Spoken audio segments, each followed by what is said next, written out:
let's move on with a few questions which we prepared, like from the side of the organizing team. So you said you're really interested in research. So what prompted you to do research, or is there any particular person who guided you, or any guidance you would like to give to those who are interested in doing research?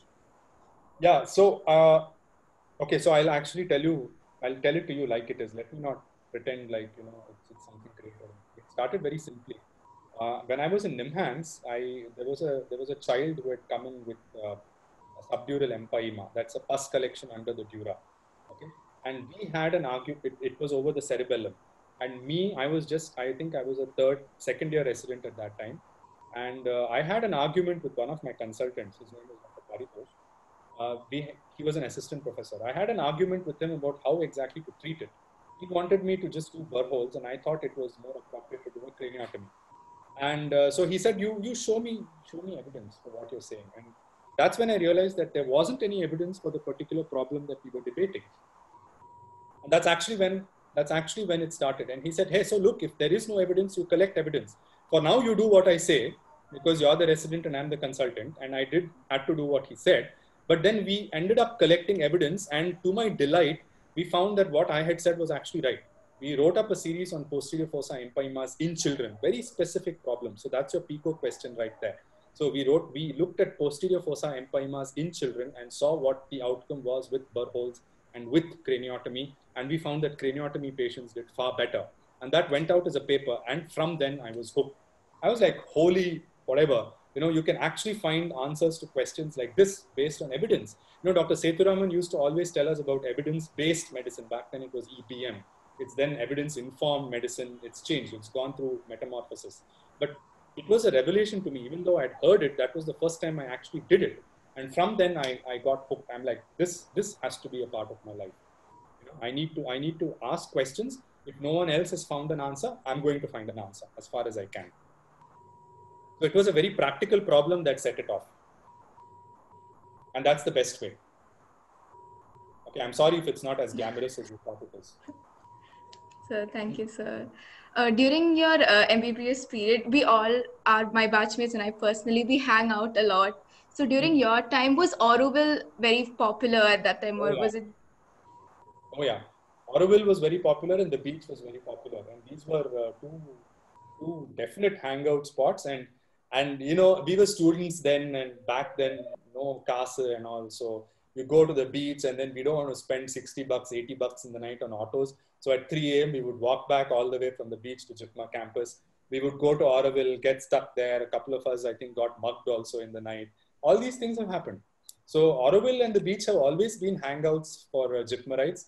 A lot of things get discussed there, whether it's life, girlfriends, or the girls' boyfriends, philosophy, subjects, how to read, what's going on, everything under the sun gets discussed in these places. And I think you become adults as much on the beach and in Auroville as you do inside JIPMER campus.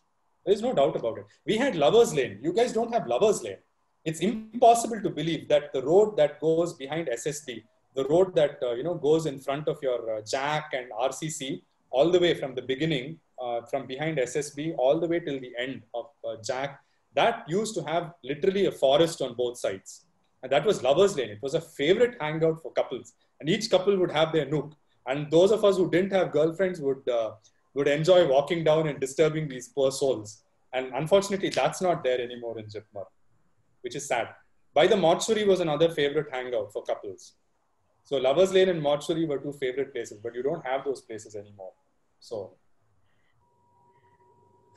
but Auroville, yes.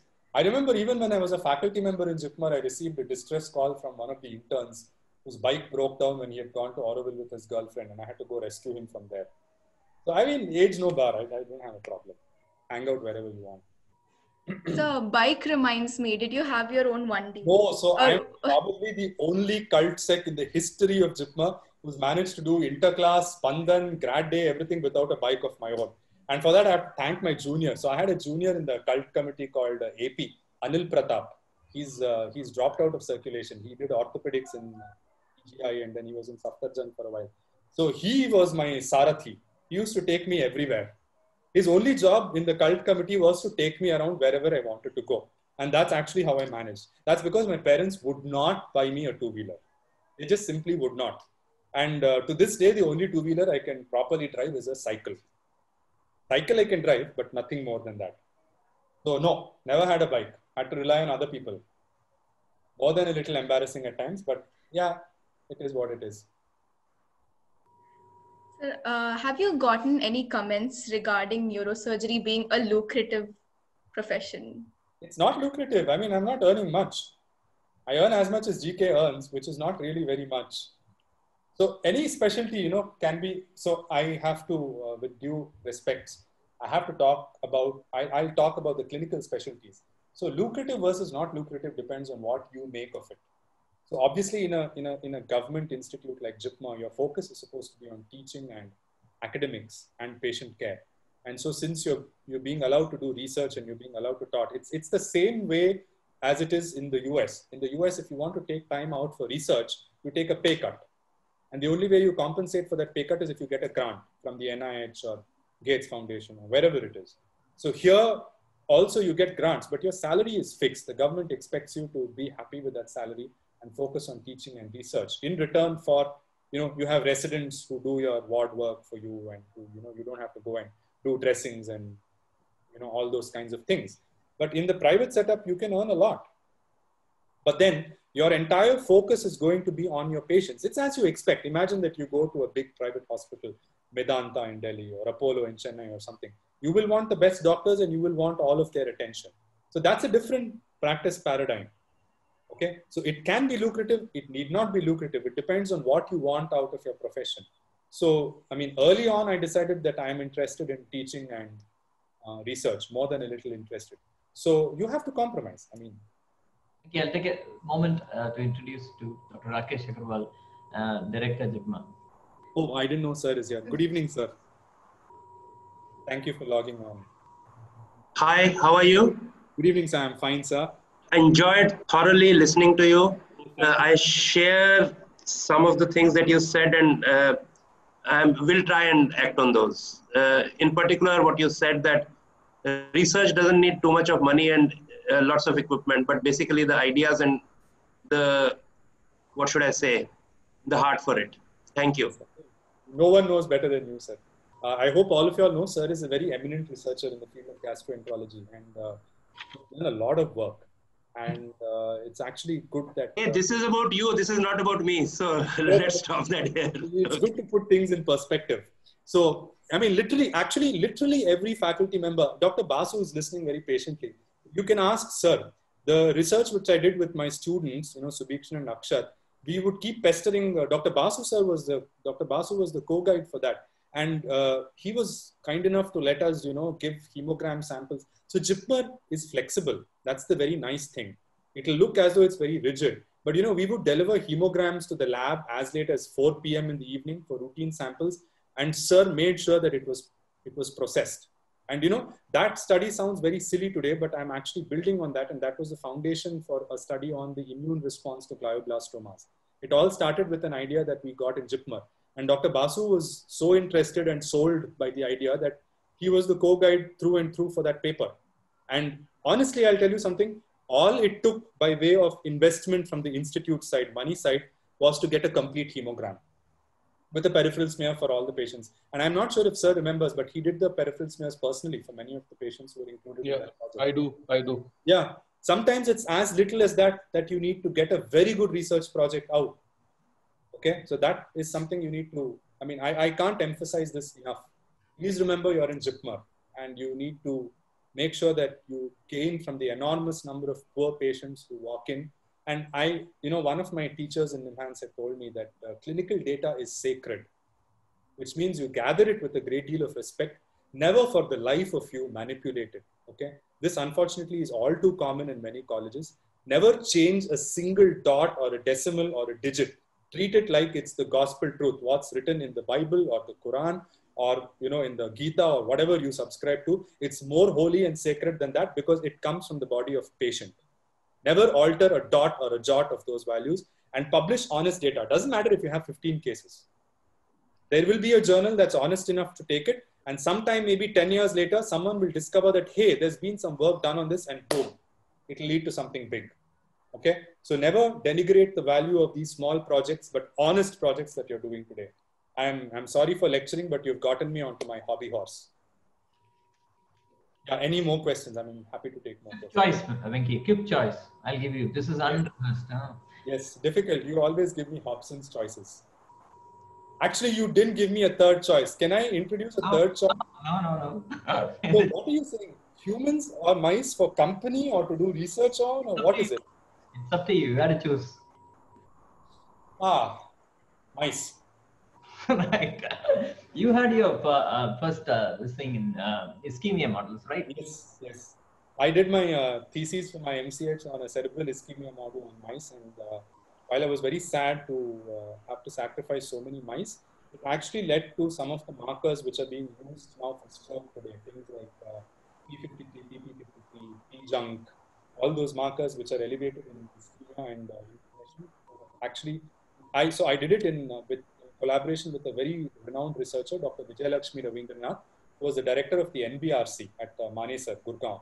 So she was my co-guide, and I was like wide-eyed when I went to NBRC. I was like, this is what basic sciences look like. It was a life-changing experience, and if anything, this made me more passionate about research. So that's another thing. Basic science always have one foot in the basic sciences, because they see things from a perspective that you know, when you're prescribing paracetamol and pantoprazole, you will not get that perspective. They have a very different perspective. So, collaborative. So I pick mice, GK. Yeah. ELDR. Too long, don't read it. And some people would say that taking up neurosurgery immediately after MBBS is either brave or foolish, or have foresight, or combination of three. So why did you take up neurosurgery immediately after MBBS? Okay, so I'll be very honest about it. My batchmates are here; they all know me. I think I took it out of just a sheer sense of hubris. I was like, "What's the most difficult branch out there? Let me just prove to myself that I can do it."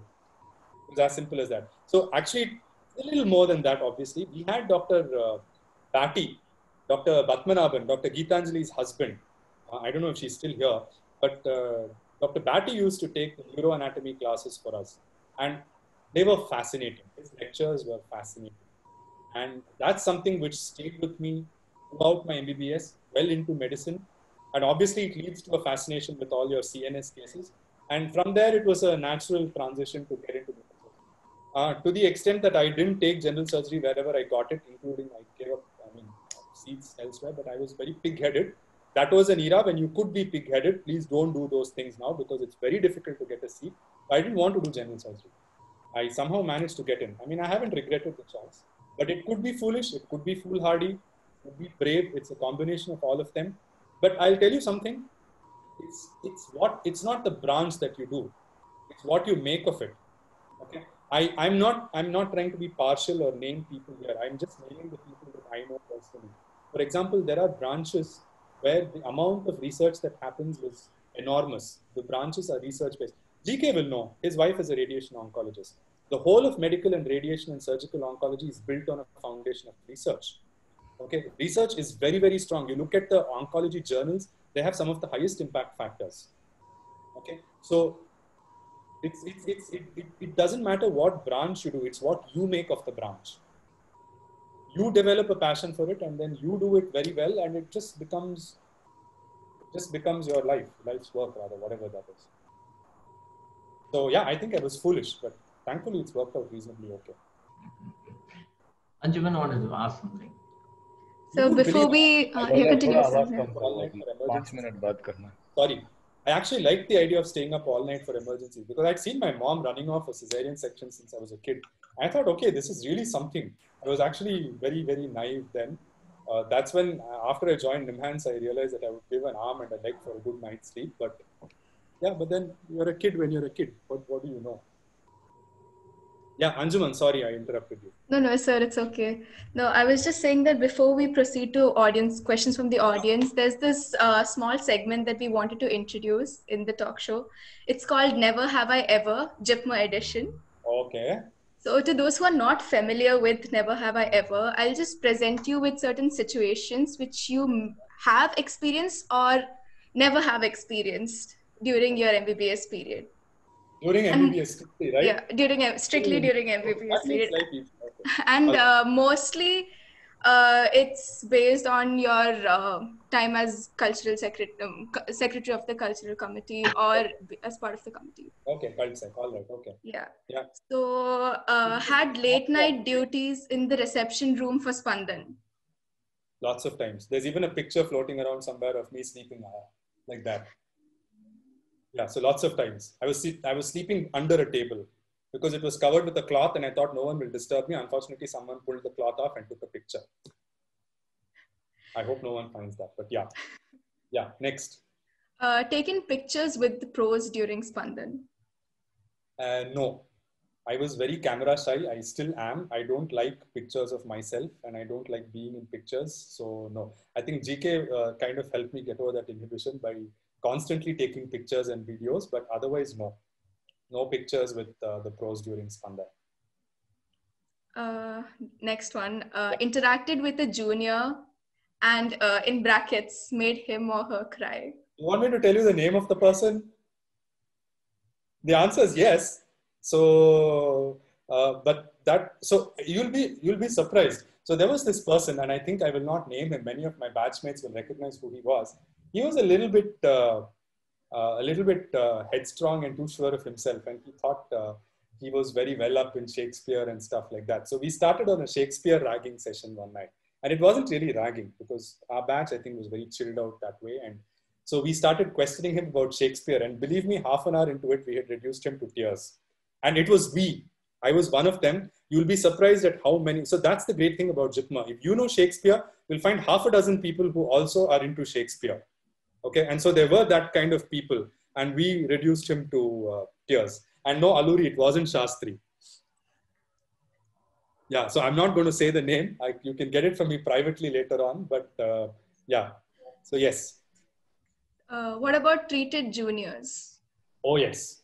Oh yes. Both when I was in MBBS, we went for an awesome cult treat. We had the treats were mandatory. We all the time. And then when Dr. Ravi Kumar was the director of JIPMER, we had a trauma conference, an international trauma conference. ISEM, Dr. Basu remember. So after that, we took the students who were on my committee. We went out and we had a whale of a time. And it's always a pleasure interacting with students. Yes, all the time. Definitely. Have you bunked posting to go out and have food with friends? Oh yeah, I bunked like entire postings. My medicine attendance was teetering on the brink because so it so happened that my dermat posting happened just before Spandan. And back then it proved to be impossible for me to attend dermat. And we had a very nice faculty in dermat called Dr. Marriott D'Souza. And Dr. Marriott would see me in the corridors running crazily to get Spandan worker. And she would actually ask me, Venkatesh, come for at least a few classes in dermat. And it just never happened. So I bunked it for work. Did I bunk it to eat food? I think that happened in our UHC postings. Because Mithai Mandir was very close by. And there would be some days when there were literally no patients in UHC. So we just sneak around the corner to Mithai Mandir and eat stuff there. So yeah. Okay. So you're known for being a compeer. Like you've compeered a lot of events from second year. You can say it plainly. Yeah. Sorry? I'm known for talking, yes. So did you make or have you made any funny errors while compeering? Honestly, I can't remember. But I have made errors. I do remember. You remember, sir? Better not say it out in public. Okay, all right. Okay, thanks for that. But I don't remember any funny errors. But it was, the compeering in Spandan, I think sir will bear me out, was a little different then.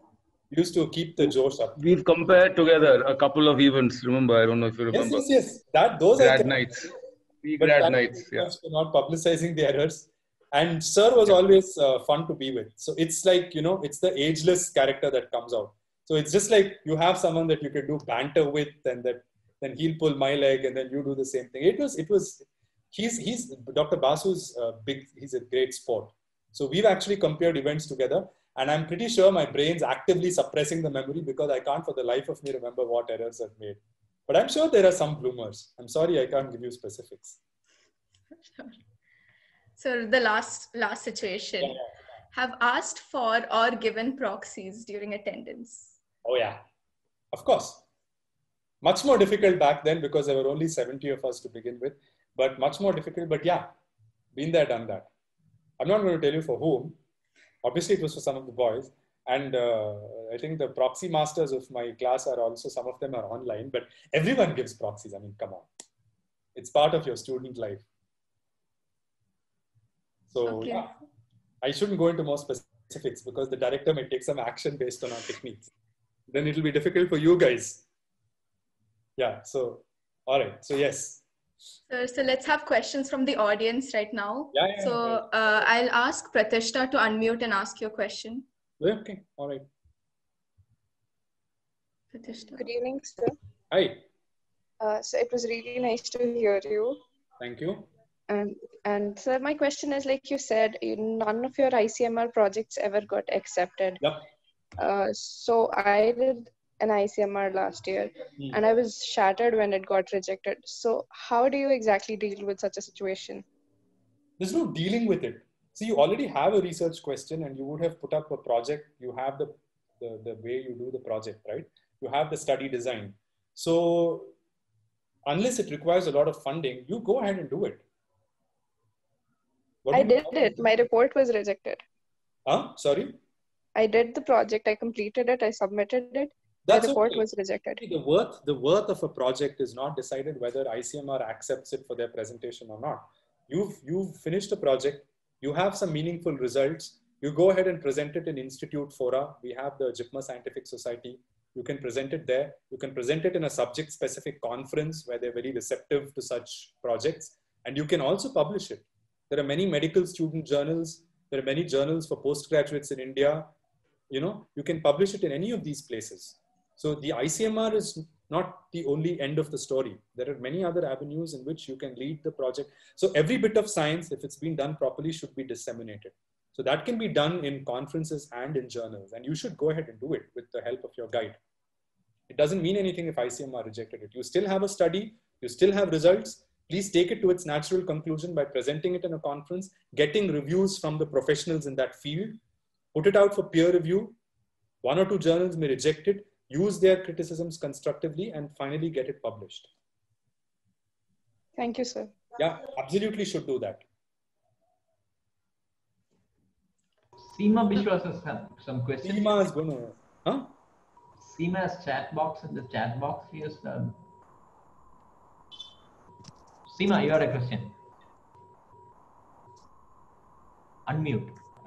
Seema has a question. Wow. Okay, now I'm scared. Seema is my batchmate.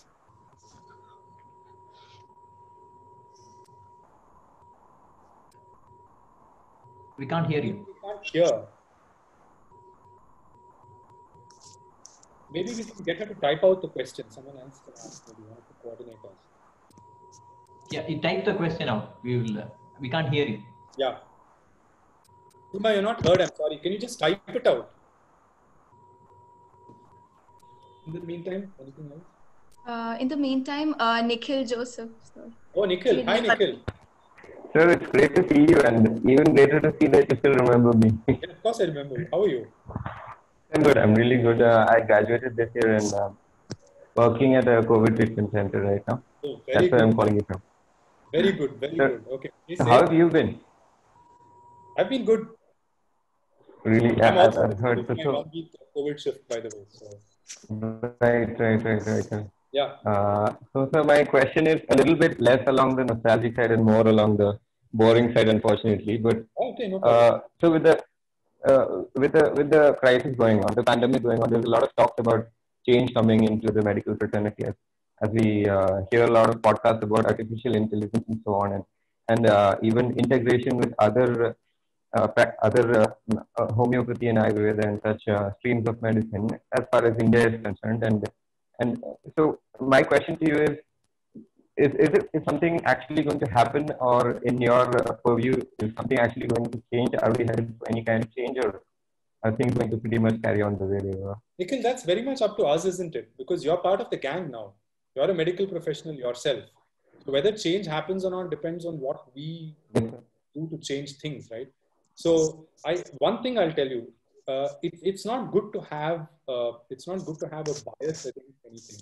Okay, I don't know anything about Ayurveda or Siddha or whatever that is. Okay, but you know the natural reaction to things that you don't know about is to be prejudiced against them.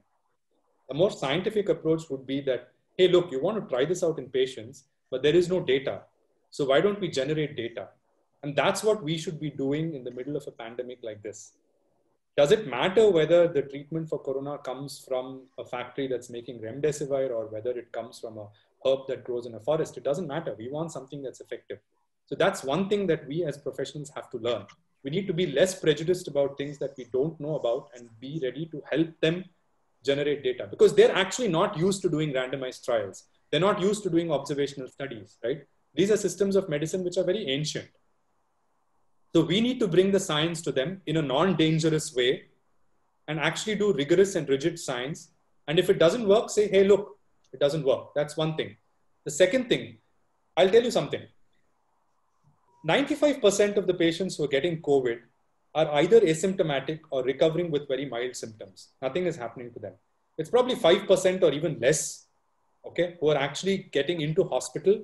And even less than that, 1 to 2% is where you're getting into the ICUs. And even in the ICU, the mortality is 50%, which is very high, but it's still 50% of that 1 to 2%. The point is, do we know who are the people who are going to fall sick and get into the ICU? By now, the world has had several million cases of COVID. Okay. And if you were able to get standardized data for each one of these patients and put it into an AI algorithm, we're getting bits and pieces. We saw a paper that came out recently that said that O positive patients are less susceptible to severe disease. A and AB positive get very severe disease. This is one of the first things we know about people who get severe disease. I'm sure we know comorbids patients do badly if they're diabetic, hypertension, and over the age of 65, 70, especially over the age of 70. We know that. Okay. So these are just two factors. There are so many more factors: environmental, physical, anthropomorphic, dietary, habit-wise, that we can identify without actually having to do whole genome analysis for all these people. All we need to do is to crunch the data for those several million people in one integrated AI system. And we're going to realize that this is essential, because it's a shame that in the 21st century, 8 months into a pandemic, we don't know what the risk factors for severe disease are. And this is going to change. People are going to realize, and this is going to change over time. Another thing that will change is the way drugs and vaccines are developed. We're seeing vaccine development at a speed that would have been thought impossible conventionally. Okay, 10 years or 14 years median development time is now becoming 14 months, which means things can be done differently and done safely if only you open your mind. Okay, so it is going to change. It's up to us to keep our minds open and to change it. So that's my answer. Thank you so much. Answer, but that's my answer. Answer. That's really good perspective. Thank you so much. Thanks, Nikhil. Take care. You too, sir. Thank you. Thank you, sir. And don't take hydroxychloroquine, whatever you do. It doesn't work. Not yet. I haven't. Sir. Yeah, don't. Yeah. Okay. Any other questions? I have a question for you, Venki. Yeah. Again. Okay. The one that was in your right hand. Right hand. This one. Yeah. Always.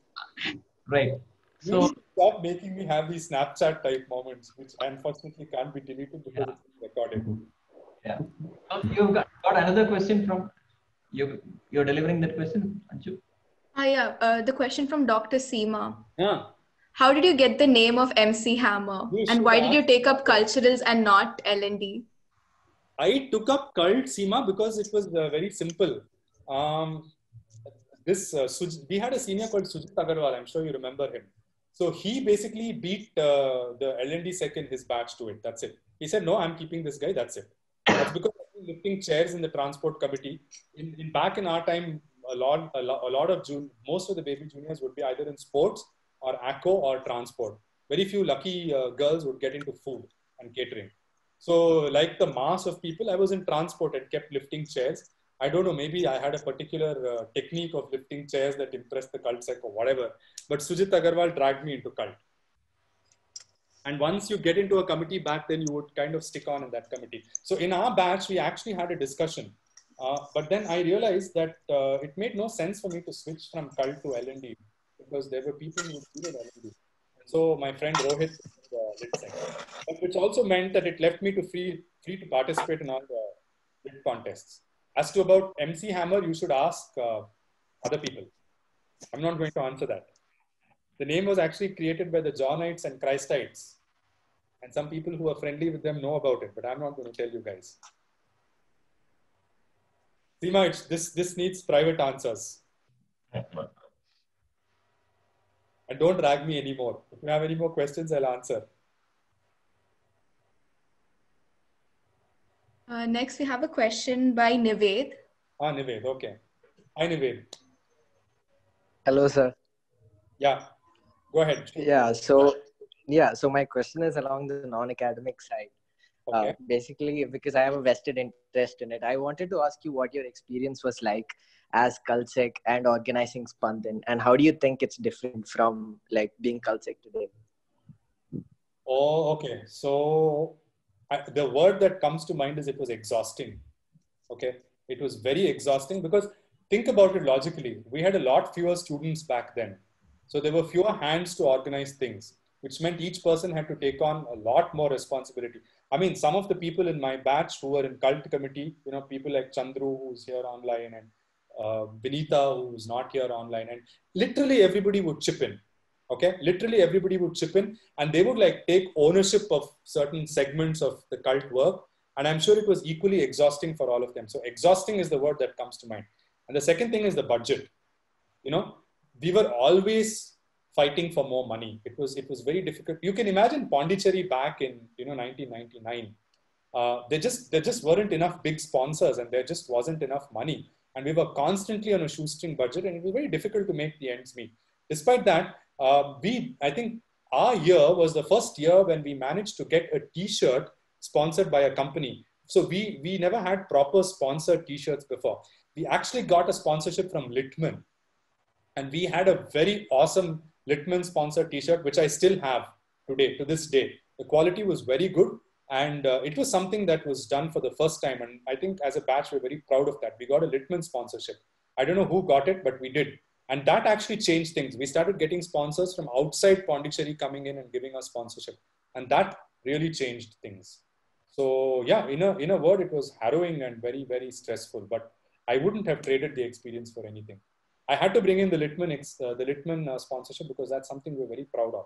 I don't know how many of my batchmates remember, but I can never forget that. The day they signed the deal was really a very big day for us. As a batch, yes. So, yeah. So it was different. You guys have a lot of money. You guys have a lot of hands. You're all much more tech savvy. We didn't have mobiles back then, for goodness sake. Can you imagine communicating with each other? We had to use baby juniors to run from one building to another to pass on messages. Hey, you know what? You need to stop this quiz because the cult events on the main stage are starting. So just stop the quiz. There's no way of getting there. You have to send a baby junior to run all the way and convey the message. We had no mobile phones. So it's like comparing, you know, the kind of cars which they had in The Simpsons. I mean, not in The Simpsons. What's that? The Flintstones. It's like comparing the kind of cars they have in the Flintstones with, say, a Bugatti Veyron or a Tesla or something like that. You can't really compare. It was BC and AD. Yeah. Thank you so much, sir. Yeah, cool. That was very. Yeah. So you guys have it very easy, so you better do a good job. That's the moral of the story. Okay. Anyone else? So there are a few more questions, 2-3 more questions. There's one question by Ronak. He said he's unable to unmute, so I'll go ahead and ask the question. Okay, all right. He asked, how did you get into Stanford, and for what? Like, what made you get into Stanford? So I didn't get. I did a fellowship in Stanford. I did a subspecialty training in vascular and skull-based neurosurgery in Stanford. How did I get in? My boss just took me. I don't know how. Yeah, so, you know, I was looking around for a place to train in vascular. vascular and oncology, as GK said, those were my two interests. I was looking around for places to train in one of these two. And I had sent out a bunch of emails to a lot of people in the US. And it so happened that one of my teachers from NIMHANS, the same guy I told you, Paritosh, he's like a kind of mentor. He'd also done a fellowship in Stanford. And so I think my boss in Stanford reached out to Paritosh and asked him, hey, do you know this guy? He's emailed me saying he wants a fellowship. And then everything just fell together. And it was the nicest thing. So my boss from Stanford, his name is Gary Steinberg. Dr. Gary had actually come down to India for a conference organized by Paritosh. And the way he announced that he'd selected me, my interview, normally everyone goes to Stanford for an interview, okay, for a fellowship. You have to go there and meet 6 to 8 faculty members and a couple of residents. And then you make it through those interviews, you get selected. My interview was with a bottle of, you know, whatever, beer on the sidelines of the conference during lunch. And that's where we had the interview. And the way he chooses to tell me that I've been selected is that he had the presidential oration. And at the end of the oration, he was saying that, you know, the US people do that. They're like, we're thankful to this person, we're thankful to this person. So he put up pictures of all his lab members. He runs a lab there, by the way, on stroke. He came up with the first positive stem cell study for stroke, which has been published in the journal Stroke. So he was putting up all his lab members, then he put up all his former fellows. And then in the end, he puts up a picture of mine. I don't know from where he got it. And then he said, so these are my future fellows. And I wasn't even in the hall. And all my colleagues started looking for me and they said, hey, you're going to Stanford. It was literally like in the movies or something like that. So it was a dream. It was lit. And I have to tell you another tiny secret. I haven't actually given my USMLE. I still haven't. So I managed to go to the US and do a clinical fellowship without giving the MLE. And I'm really grateful to my boss for that. Yeah. So he chose me and I went, that's it. As simple as that. You need a mentor. That's the bottom line. You need a mentor who's genuinely interested in making you learn something and who's interested in helping you grow. Yeah. So next. So Kailash sir has a question. Mooli, what's your question? Yeah, so hello. Did you enjoy your time in that hospital? Yeah, I enjoyed. I enjoyed a lot in Chhattisgarh. Yes. You're looking like you belong in Chhattisgarh, man. No offense, but. No, thank you. What's your question? So I have two questions. First one is, so which committee will you choose? Who do you think which is better, lit or cult? Okay. My second question is, how doing a lot of extracurriculars in your college helped you as a clinician later on in life? Okay. Yeah. So I'll choose cult because there's a lot more organization to do. And I think cult gave me organizational skills. I'm not saying lit wouldn't have, but lit's very laid back compared to cult. Cult is like the heavy deal, you know, there's like literally a lot to organize.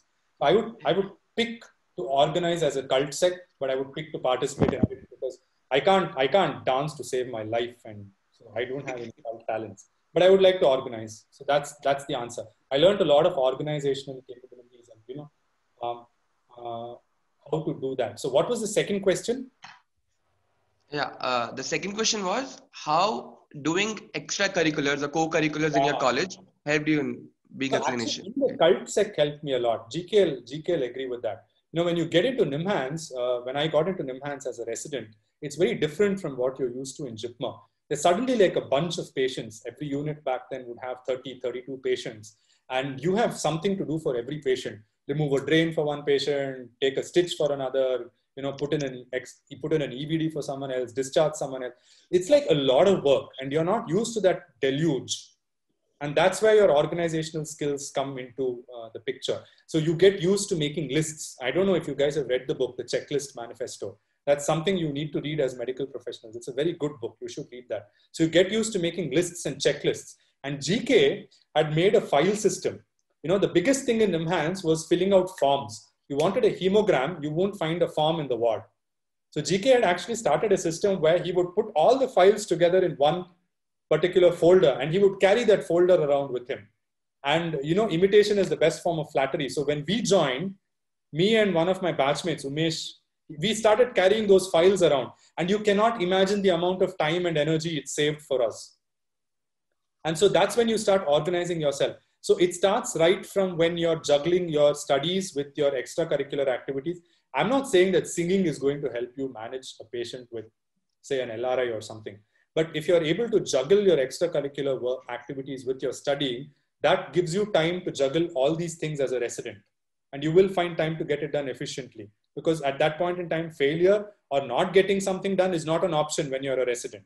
Okay. And the second thing, it will also give you time to not just get snowed under by just the ward work or the clinical work or reporting slides if you're a pathologist. It will give you time to read and think a little bit about research also. So if any of you can get into organizational positions when you're in the JSA, please do so. Please participate in extracurricular, because just the time management skills will stay with you for the rest of your life.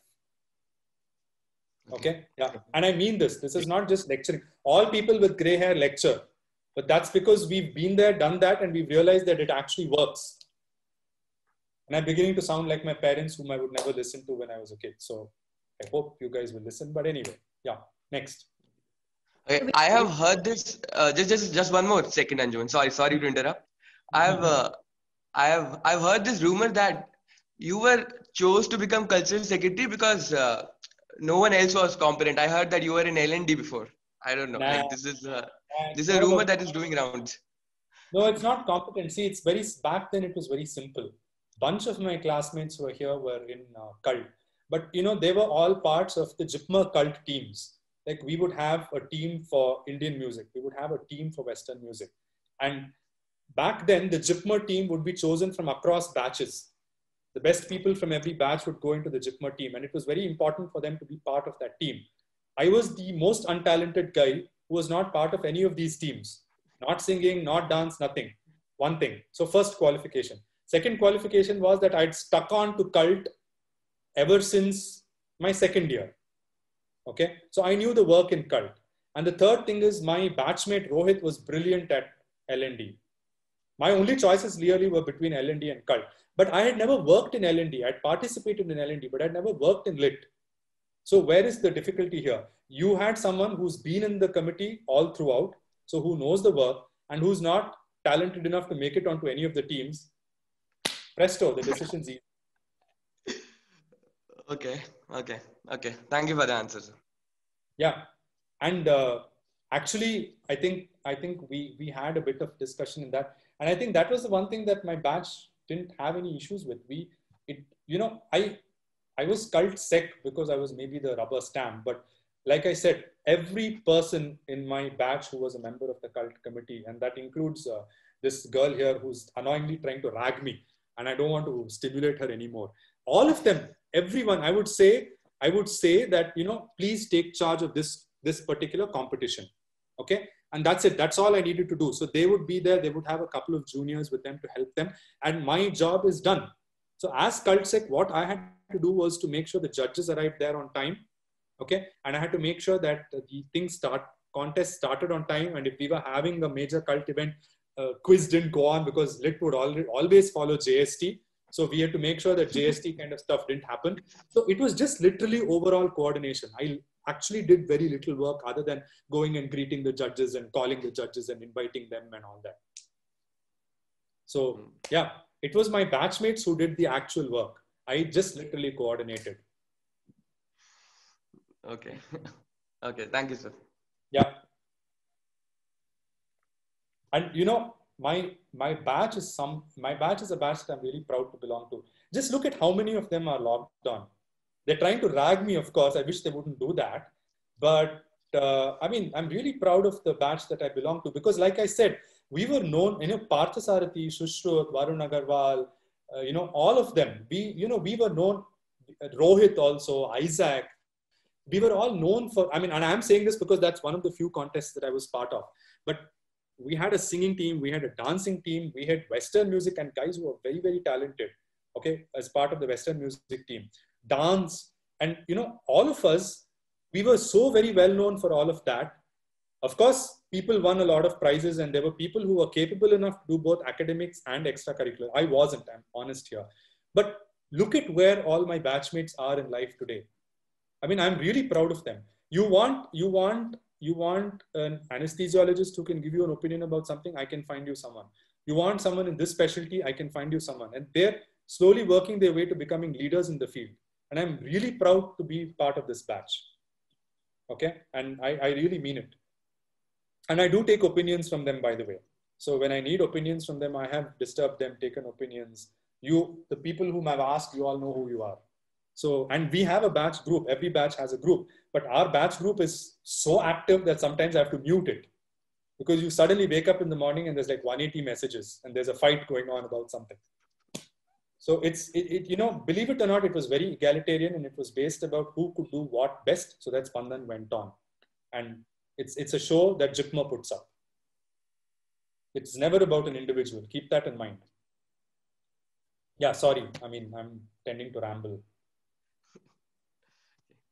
Yeah. That's it.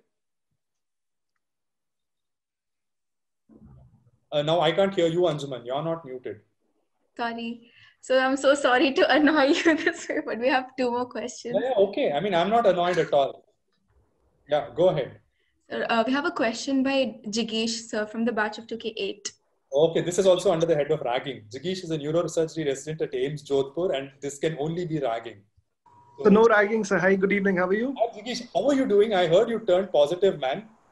That was last month. So I'm back to work now. So back on duty. Damned. I'm revealing your medical details on a public forum, but you're doing okay, right? Yeah, yes, sir. Back to work. Okay, awesome. Good to hear that, man. Okay, tell me. My question is, what can we as JIPMER alumni do? I mean, what more can we do to help each other? I mean, across generations, or help students who are just graduating from college? Okay. Seema, I'm going to borrow from something you told me here, okay? And this is with part of the credit for this answer goes to Seema for telling me honestly what happened. So there are, I think, 2 or 3 things we can do, you know, as JIPMERites. The first is always acknowledge your roots. Okay, some or all of us are going to do good things, and good things need not mean necessarily that you become a chairman somewhere, or you can just be the kind of person who treats patients very well and becomes a popular doctor. So whenever it's possible, acknowledge your roots. After all, this is the institution that gave you your start. Okay, and acknowledge your roots and your teachers. That's one thing. Okay, you need to always do that, because like it or not, your start is from JIPMER and from your teachers. Second thing, always try and help another JIPMERite. I'm not saying don't help people who are non-JIPMERites, but please always try and help JIPMERites. And that's not because you are going to need help someday. I'm not saying that at all. It's because I will not use the word family, because I consider that word is used far too loosely today. But we're a bunch of people that come from an institute that shares certain common values and that shares an ethos. And we are likely to have at least some parallel streams as far as our thought processes are concerned. And maybe we should repose a little more trust in each other than we would in someone from another institute. So please help a fellow JIPMERite when you see a fellow JIPMERite, if you can. If you can't, at least be polite enough to say that I can't, and try and turn them somewhere else where they can get help. Okay, that's the second thing. Whether it's for a medical consultation, or whether it's, you know, a place to stay when they come for a conference, or whether it's helping them link up with someone for some research project, or whether it's giving an LOR, whatever it is. Okay, that's the second thing. The third thing is, please keep in touch with the current generation of JIPMERites. They may need help in ways that you may not anticipate. They may just need you to write an article for Montage, if it's still called Montage. They may need someone to go as a judge for a Spandan competition. They may need a sponsorship for an event. And it's possible that a batch can get together and say, put together enough money to sponsor a debate. If you're more grandiose, maybe 3-4 batches can get together and sponsor, say, a prize for some subject. If you're even more grandiose, maybe even for a building in JIPMER. It doesn't end. It just stops with what you imagine is possible. Okay. So the important thing is to keep in touch with the current faculty, who we should be very grateful for carrying the burden of training the current generation of JIPMERites, and stay in touch with the current generation of JIPMERites, because they know what is necessary there. These 3 things, if you do, I think you are contributing more than enough as a past JIPMERite to the present and future of JIPMER. And we should all actively try to do this. We need to take time out and actively try and do this. And if you want a good example, thank you, sir. Yeah, if you want good examples of this, there are so many people who were in JIPMER, but who are still in touch with JIPMER. I mean, look at Dr. Sethuraman, look at Dr. Geetanjali. They were all a part of JIPMER, and they're still a part of JIPMER. I mean, I'm sure the present JIPMER faculty who are there will agree. So there are many ways of giving back, but I classified it under 3 heads. Okay. Yeah. So Jigish, take care. Yes, sir. You too, sir. Yeah, thanks, man. Okay, Anjuman, you said 2 questions. Yeah, there's a kid called Varun from the batch of 2K18. He wants to ask a question. Okay. Hello, Varun from the batch of 2K18. Sir, so may I ask 2 questions if it's okay? Yes, provided I can see your face. Yes, sir. Yeah, go ahead. Sir, if, I've tried looking up about neurosurgery online as much as I could, but like the consensus that is there, like that I could make of reading is like the specialty is very, like people complain of not being satisfied with the patient outcome. Is it so practically, like? Want a long answer or a short answer? So as you wish. The short answer is no. It's not correct. It depends on what you mean by satisfaction, right? How are you defining satisfaction? It was mentioned that the patients are never completely cured of their ailment. So, like, you're never satisfied that you cured someone. That is not true. Okay, because if you come to hospital with a head injury, okay, it's true that we may not be able to get you back to your normal status as you were before. Okay, a lot of it in neurosurgery depends on what kind of disease it is and what shape the patient is in when we take him up for treatment. For instance, I do neuro-oncology. I can't cure a patient who has a glioblastoma.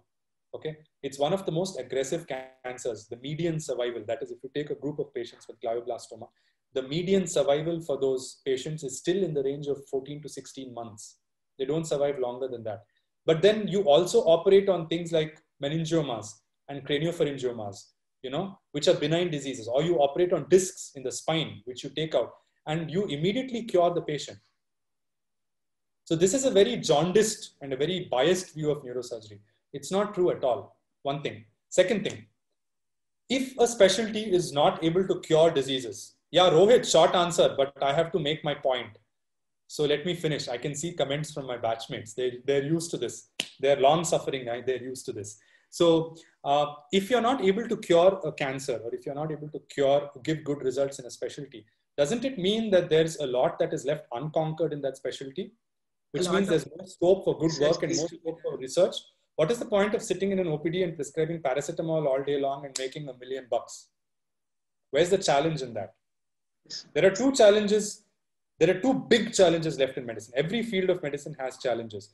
There are 2 big challenges, okay? The brain and cancer. Okay, so the brain means it's either neurology, neurosurgery, or maybe psychiatry also, and cancer.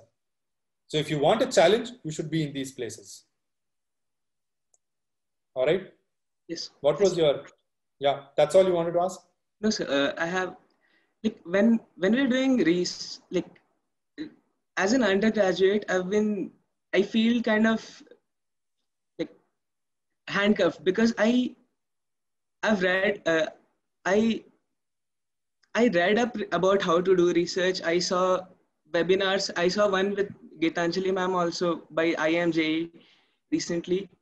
But then I don't know how to ask people to, like, if I'm asking someone that, sir, I want to do research with you, then I should have some credential that, okay, I can offer this.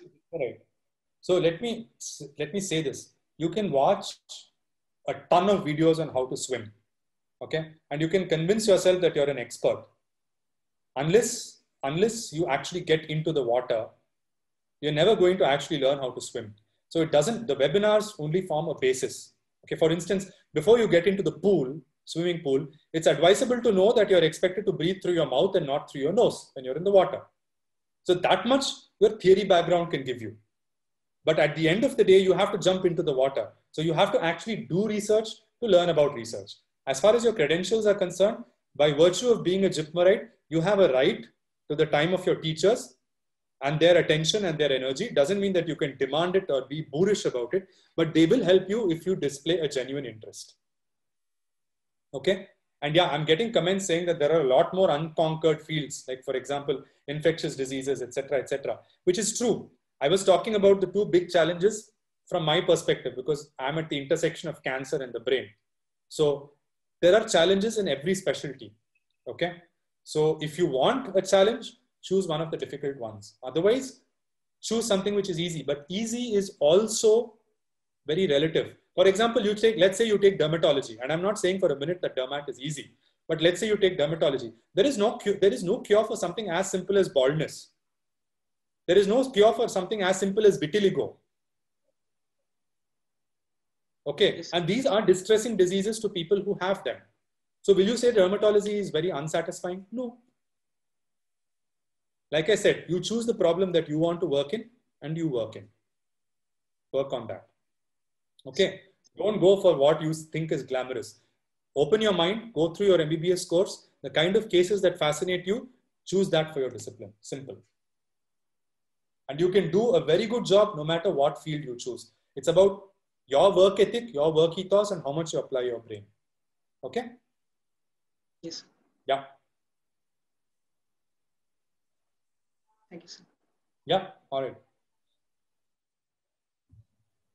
So will you be able to answer a few more questions, or are we running out of time? Yes, I can, but I think you should apologize to the faculty and the other senior people who are here, because this is going way over time. And I think we should also let GK log out if he wants to, because this is now becoming a student interaction, which I'm perfectly happy to continue with.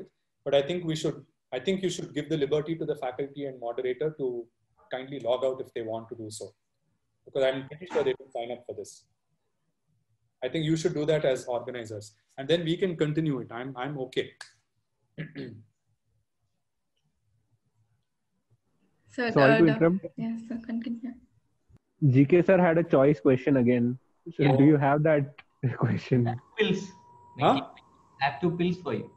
I still don't have the answer to that. You took I'll choose blue. I'll choose blue though. Took it once, this one.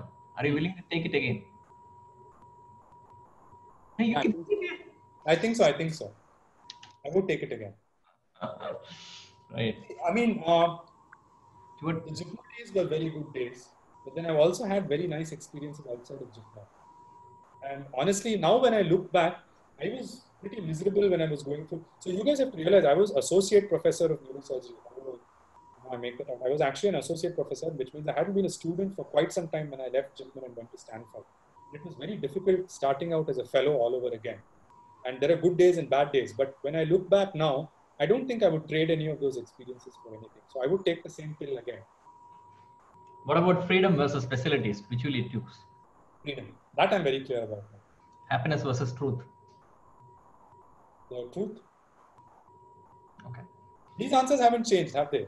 Yeah, no. Have they? What were the 2 questions? Shoot away. I mean, it's just. Yeah, whatever. I mean, JK, please leave if you need to. I don't know how long this will go on.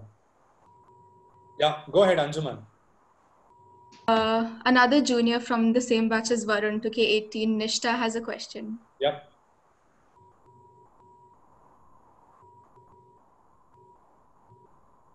Can't hear. Nishta, please unmute yourself.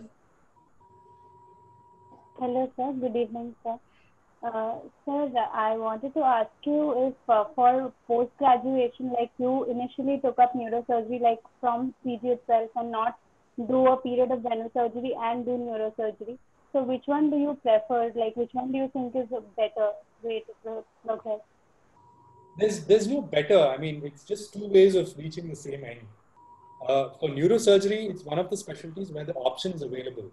Like, you can directly choose neurosurgery after your undergraduation.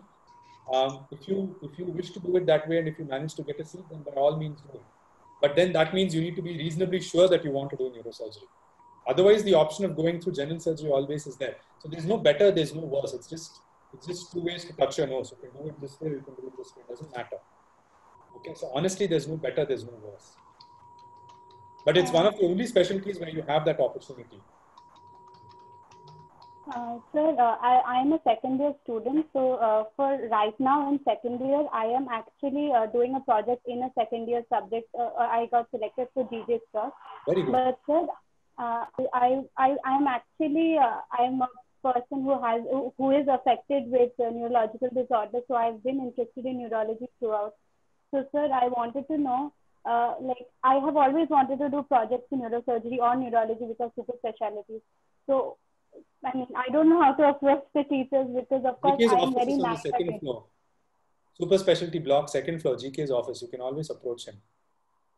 So, but I like because I am so naive at it, I barely know anything, and to approach You are such naive, big which is researchers, you are naive, which is why you are guided in your research. You don't take ownership of a project in your MBBS. I now take ownership of my projects. You will be guided. If you ask GK, he'll have half a dozen things where he needs some data collected, or he needs some patients followed up, or he needs some investigations done. But it's just that he's not able to get around to it for lack of time or whatever.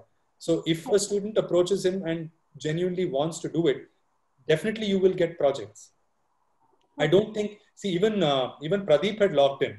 Any of the neurology or neurosurgery faculty will not refuse to work with the student if you go and demonstrate an interest. Okay, they're always there, they're always ready. And the proof of the pudding is that many students have done projects with these departments. Okay, it has already happened many times. So only thing you have to do is demonstrate your interest and convince them that you'll complete the project. See, if you do a research project, collect the data, analyze it, and then put it into the cold freezer, that's a crime. Okay, the project has to come to fruition. The data has to be shared with the world. You have to have your hello world moment like you have when you start coding. So you have to publish your first set of data, and the data has to be disseminated. Otherwise, that is a waste. GK, our RCT. Thank you so much. Yeah, by the way, to Nishtha also, I think when the mentorship program was first started, one of the first year residents had, and I and her, Deepa, actually, we had worked on a project, and Neurology India just accepted it, I mean, 2 years back, and now they are publishing it. So you see, There you go. Neurology India is the national journal for India. It's neurology and neurosurgery combined, by the way, although it's called Neurology India. It's neurology plus neurosurgery. So Deepa was first year. I know I was there in JIPMER when she just started, I think, working project just after I left or something. So she's actually managed to publish it. So there you go. Okay. Thank you so much. It's all there for the asking. If it is not happening, it's because you're not asking enough. Or you're not motivated enough. As simple as that. Okay. The responsibility for you to get opportunities lies with you. Like I said, it's not like in school anymore. People are not going to serve it to you on a platter. There's competition, but there are resources. You have to go out there, get the opportunities or make the opportunities, but your teachers are always willing to help. They've always been willing to help. Okay. Yeah. Thank you. Okay. You could have directly also approached Pradeep or Vaibhav or even Rajeshwari or GK or anybody, man. It need not have happened on this Zoom meeting like this in front of everyone. But anyway, now that it's happened, you get your project. No, I actually took up a second year subject for the first course because I have no idea about research. So I wanted to build a base on how to do it and learn it, and then. You can always do more than one project. You can always do more than one project. Nothing barring. Okay. Yeah. Thank you so much. Yeah. Good. All the best. Thank you. So we'll have one last question by Soham. Okay. Soham, which batch? 17. Okay. There's another Soham also, senior Soham. Fine. Hello, sir. It was really very interesting and inspiring to hear you speak. And sir, I have just one question for you. Sir, regarding research, it's kind of become a rite of passage for us to do an ICMR project or a GJ Strauss project where we do it without this is what I feel, at least, that the basic idea for the project doesn't really come from us. So we are involved in the procedural part of the project where we fill forms and fill tables and things like that. Yes, we definitely learn the procedure or the method, the research method, which is essential in an essential skill to be a researcher, I'm sure.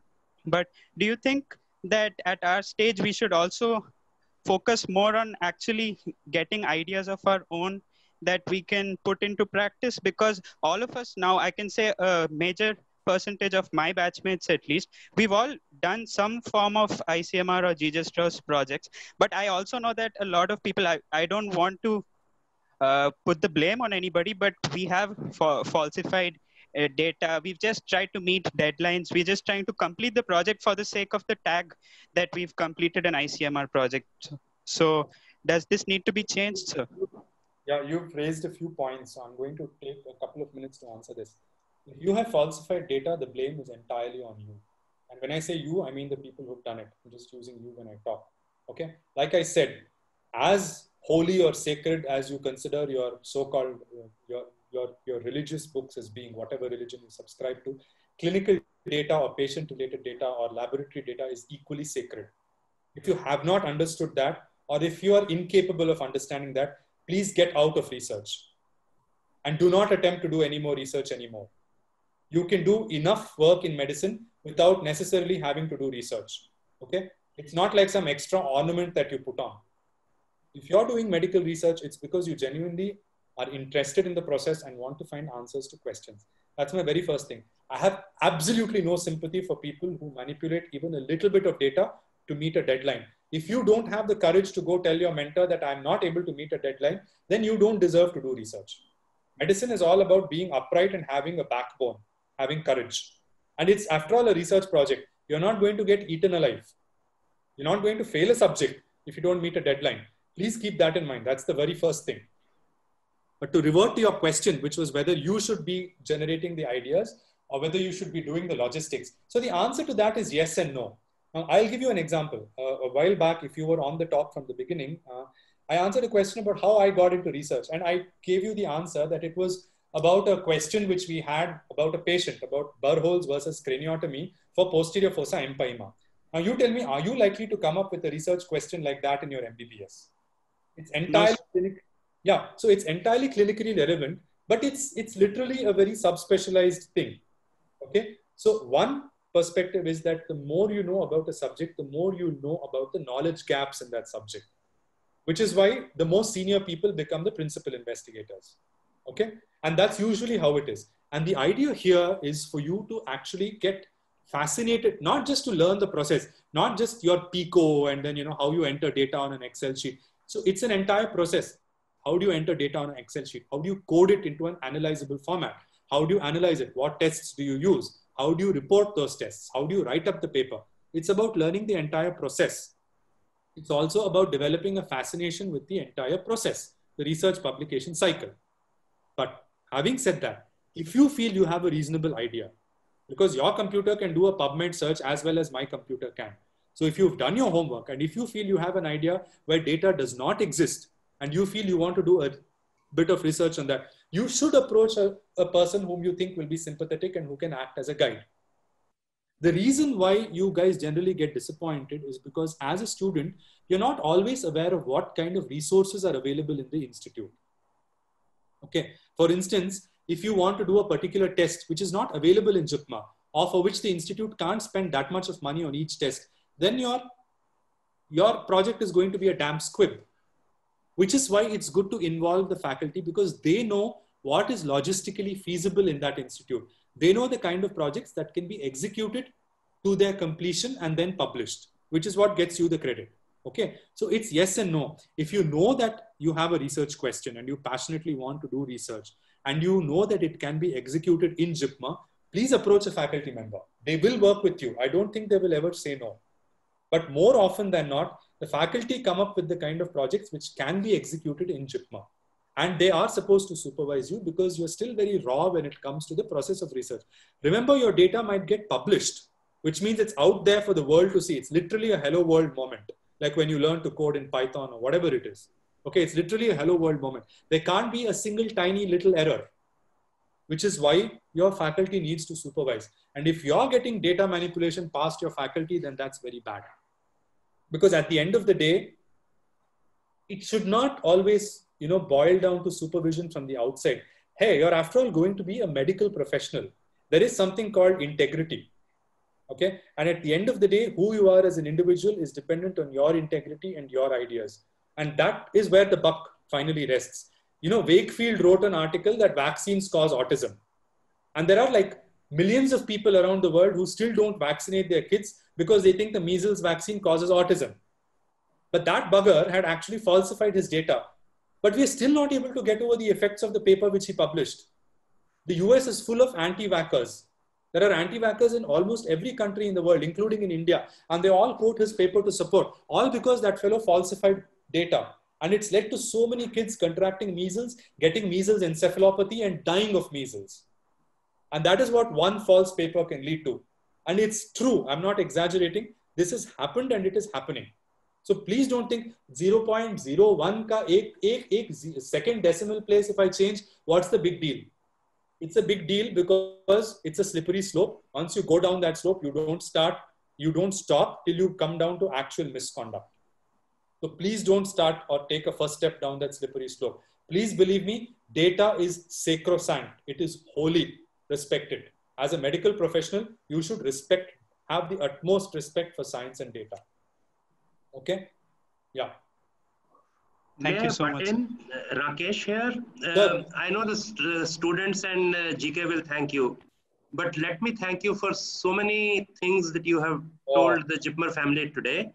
And I think I agree with each of these. And there have been some, what should I say, bonuses. So you put a student in touch with a faculty member.